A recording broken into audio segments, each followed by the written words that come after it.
नमस्कार मंडळी, श्री स्वामी समर्थ. मी संध्या.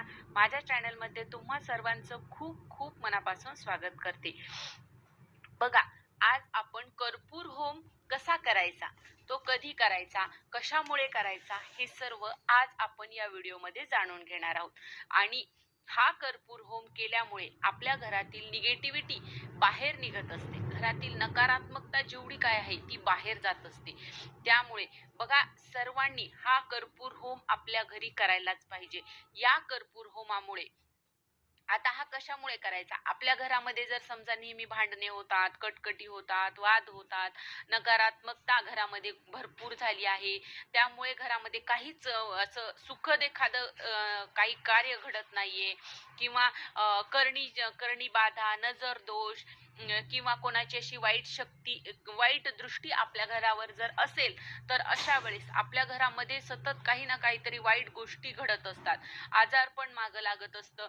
तर अशा वेळेस आपण ही सर्व नकारात्मकता घालवण्यासाठी आपल्याला उद्याच्या अमावस्येपासून आपल्याला एक उपाय करायचा आहे. हा उपाय कर्पूर होम आहे आणि हा उपाय परमपूज्य गुरुमाऊली आपल्यासाठी सांगितलेला आहे. बघा, जे कोणी परमपूज्य गुरुमाऊलींकडे अशा प्रकारच्या समस्या घेऊन जातात, त्यांच्यासाठी परमपूज्य गुरुमाऊली ही सेवा त्यांना करायला सांगतात. आणि ज्यांनी ही सेवा केली आहे त्या सर्वांना खूप चांगले अनुभव आलेले आहेत, खूप फायदा झालेला आहे या सेवेमुळे. बघा, ही सेवा केल्यामुळे तुम्हाला तुमचे जे काही प्रॉब्लेम्स असतील ते सर्व प्रॉब्लेम्स तुमचे दूर होताना तुम्हाला दिसून येतील. अतिशय 100% प्रत्येकाला याचा फायदाच झालेला आहे. आता बघा, ही सेवा कधी करायची, तर ही सेवा तुम्हाला अमावस्येपासून सुरू करायची आहे. आता उद्या अमावस्या आहे आणि शनी अमावस्या, दर्श अमावस्या सुद्धा आहे. त्यामुळे तुम्ही उद्याच्या अमावस्येपासून ही सेवा तुम्ही आपल्या घरी करू शकता, हा उपाय करू शकता. बघा, आता उद्याच्या अमावस्येला जर तुम्हाला काही प्रॉब्लेम्स आला किंवा काही कारणास्तव तुम्ही उद्याच्या अमावस्येला, दर्श अमावस्येला ही सेवा नाही करू शकलात, तर तुम्ही पुढच्या एखाद्या अमावस्येपासून सुद्धा तुम्ही ही सेवा करू शकता.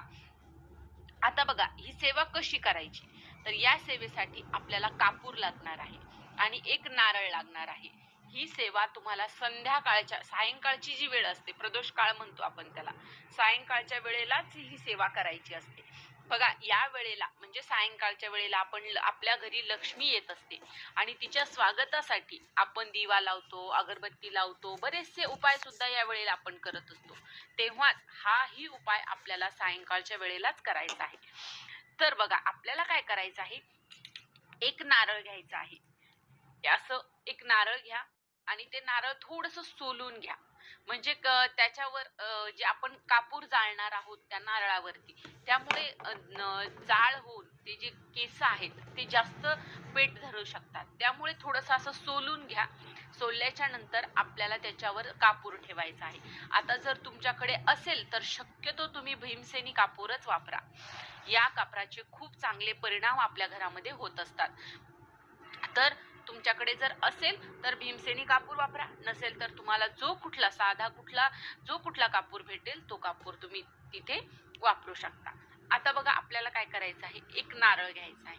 आता हे नारळ आपल्याला देवाच्या समोरच ही सेवा करायची आहे, तर हे नारळ तुम्ही देवाच्या समोर ठेवा. आता ह्या नारळाची ही जी शेंडी आहे ही आपल्याला देवाकडे करायची आहे. आणि असा नारळ तुम्ही एखाद्या ताटामध्ये, प्लेटमध्ये ठेवू शकता, किंवा नुसता खाली जरी ठेवला तरीही चालेल, पण हातात नाही घ्यायचा, तो खालीच ठेवायचा आहे. आणि त्याच्यावर आपल्याला अशा कापराच्या वड्या ठेवायच्या आहेत. आता या वड्या आपल्याला 7 ठेवायच्या आहेत.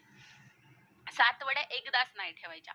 एक वडी घ्यायची, ती अशी देवासमोर ठेवायची आणि प्रज्वलित करायची.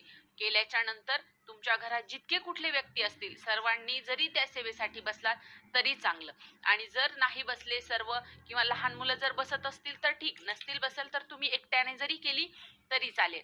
आता आपल्याला हा कापूर जो आहे तो प्रज्वलित करायचा आहे. आणि प्रज्वलित केल्याच्या नंतर आपल्याला श्री स्वामी समर्थ, श्री स्वामी समर्थ, श्री स्वामी समर्थ असा आपल्याला जप करत राहायचा आहे.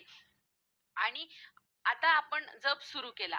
आता एक वडी ठेवली, त्याच्यानंतर ही वडी संपायच्या अगोदर, म्हणजे थोडीशी संपत आली, आपल्याला जाणवलं की आपण लगेच दुसरी वडी ठेवायची आहे.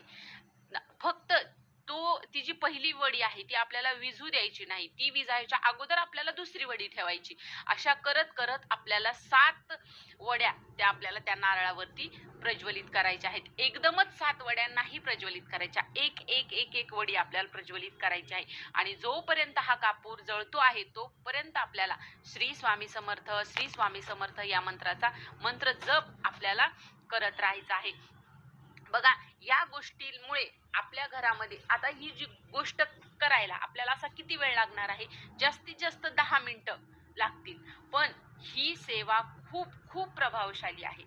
आता जर आता ही सेवा करत असताना आपण त्याच्यावर कापूर जाळतो, तर एखाद्या वेळेस चुकून जर आपलं नारळ फुटलं, नारळाला तडा गेला, तर काय करायचं? हे नारळ जे आहे ते आपल्याला पाण्यामध्ये प्रवाहित करून द्यायचं आहे. जिथे वाहतं पाणी आहे त्या वाहत्या पाण्यामध्ये आपल्याला हे नारळ सोडून द्यायचं आहे.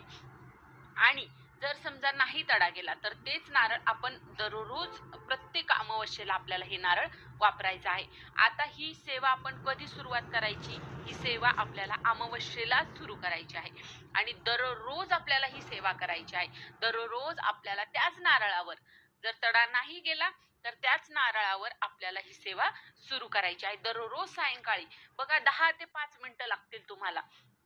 आणि हा जो कापरा आहे हा तुम्ही मोठा घेऊ शकता, छोटा घेऊ शकता, जशा तुम्ही एका नारळाच्या 7 तुकडे करून सुद्धा तुम्ही घेऊ शकता. बघा, आता हे जे नारळ आहे ही ही जी सेवा आहे ही सेवा आपल्याला अमावस्येपासून पौर्णिमेपर्यंत करायची आहे. 15 दिवस दररोज. आणि जर तुमची इच्छा असेल तर तुम्ही परत दररोज ही सेवा कंटिन्यू करू शकता. बहुतेक जण ही सेवा 40 दिवस करतात. आता जर तुम्हाला वाटलं की ह्या अमावस्येला हे नारळ मला बदलायचं आहे, जरी चांगलं असेल आणि तुम्हाला वाटलं की मी हे नारळ बदलणार आहे, तर तुम्ही हे नारळ बदलू शकता. आणि हे जे जुनं नारळ आहे पहिलं, तर या नारळाचा तुम्ही प्रसाद म्हणून खाऊ शकता किंवा एखादा गोडच पदार्थ तुम्हाला करायचा आहे. हे जे नारळ आहे हे तुम्हाला भाजीमध्ये किंवा चटणी वगैरे आपण तिखट पदार्थ याचा कुठलाही करायचा नाहीये, याचा आपल्याला गोडच पदार्थ करायचा आहे. बघा, जर तुम्ही आता ही सेवा तुम्ही 40 दिवस सुद्धा कंटिन्यू करू शकता आणि नाही शक्य तर कमीत कमी तुम्ही अमावस्येपासून पौर्णिमेपर्यंत तरी ही सेवा तुम्ही करून बघा. बघा, तुम्हाला इतका चांगला अनुभव येणार आहे.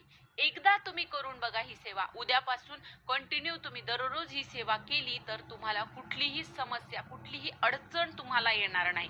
तुमच्या घरातील पूर्ण निगेटिव्हिटी बाहेर घेत चाललीये आणि घरात प्रसन्न मंगलमय वातावरण होतंय हे तुम्हाला जाणवेल. आता बघा, जर कधी कधी तुम्हाला काही अडचण आली, काही प्रॉब्लेम्स आला, तर मग काय करायचं? एखाद्या अमावस्येला किंवा एखाद्या दिवशी मधातच काही प्रॉब्लेम आला 2-3 दिवस करून, तर नंतर ही सेवा तुम्ही तुमच्या घरातील कुणीही असो, लहान मुलं असो, तुमचे सासू सासरे किंवा कुणीही असो, घरातल्या कुठल्याही व्यक्तीला तुम्ही ही सेवा करायला सांगू शकता.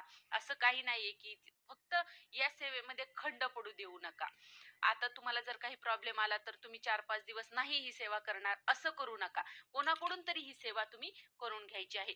तर ही छोटीशी माहिती होती, पण अतिशय प्रभावशाली अशी ही सेवा होती जी मला तुमच्यापर्यंत पोहोचवायची होती. तर कसा वाटला व्हिडिओ नक्की कमेंट करून सांगा.